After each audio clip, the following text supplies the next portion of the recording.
Hey there, it's Casey Dimon, TaxSaleAcademy.com, and welcome to our weekly tax sale question segment. Now, before we get to this week's question, be sure you subscribe to our channel. That way you don't miss out on future tax sale training videos. And if you are a subscriber, feel free to drop any questions that you might have below this video or any of my videos here on YouTube, and I'll be happy to answer them, and I might even respond in a video just like this one. All right, this week's question came from a subscriber, Ezekiel. It says, I heard tax liens were the best place to start. Is this right? Ezekiel, first off, thank you so much for subscribing. Great question. And I think there's actually some misinformation floating around out there that some people have seen, because I've seen this question a couple times now. Obviously, you know this, Ezekiel, but for those who are brand new to tax sale investing, who are watching this type of video for the first time, let me provide some context. So we have tax liens and tax deeds as the two most popular ways to handle tax delinquent properties. So a tax lien is where the real estate taxes for a piece of property go unpaid. The county steps in because they need that tax money. They sell a priority lien against that property. The delinquent owner then has a set period of time, usually a couple years, to redeem that property and cancel that tax lien. And they do that by paying the back due taxes plus interest. Now, if they do redeem the property, the tax lien investor, like you or I, the person that owns that lien, we get our money back plus a hefty interest rate when approached correctly. If they fail to redeem that property, the investor can foreclose on that lien and they become the owner of the property. Depending on these specifics, around 95% of the time, a tax lien is redeemed and you're going to get your money back plus interest. A tax deed is similar. However, no lien is going to be sold against the property. So in essence, that tax lien that I discussed earlier is held by the county.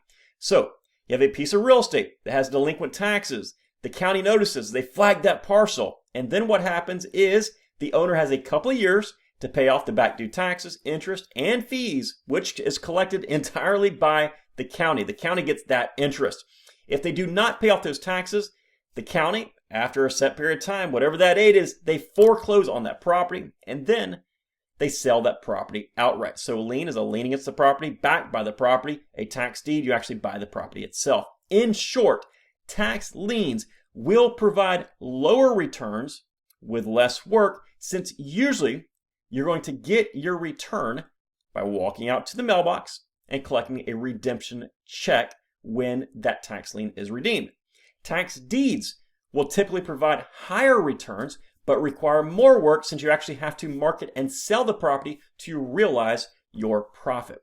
Now, one thing to note here is that real estate is the backer of both a tax lien and a tax deed. No matter how much you pay for a tax deed, no matter how much you pay for a tax lien, unless the underlying real estate is valuable, you might have wasted your money. So make sure that you understand the real estate is the most valuable piece of the puzzle here. You must perform proper due diligence regardless of if you're investing in a lien or a deed.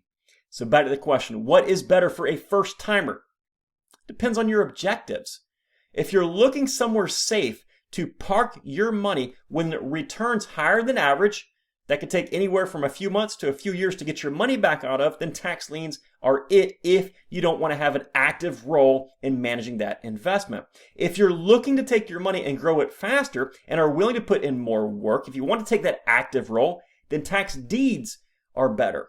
I wouldn't say investing first in tax liens is the best idea for everybody. In fact, for those who want to actively buy and sell real estate, tax liens is probably not the best choice. They're going to get frustrated and bored waiting for that lien to redeem, and they'll probably force themselves out of the business out of sheer boredom because they're sitting there watching that lien waiting to get some sort of return when they want an active role instead of a more passive role. Now, those returns can be upwards of 10, 15, 20%, and that's a substantial return for most people when they park their money somewhere.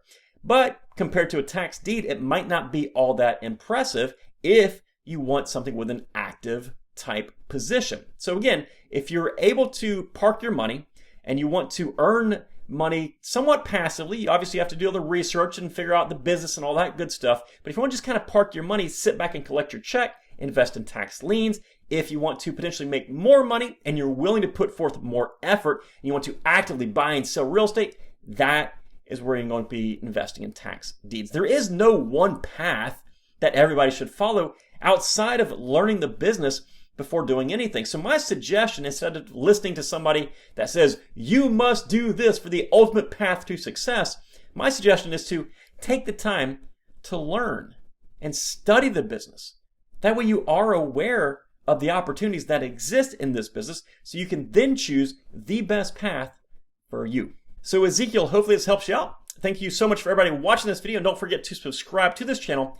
That way you don't miss out on future tax sale training videos. And also, make sure you grab my book at taxsalebook.com. The book is free if you cover the nominal shipping cost of less than $5 inside the United States to get the book shipped from our warehouse to your front door. Hey, take care, folks, and make it a successful day. We'll see you next time. Bye-bye.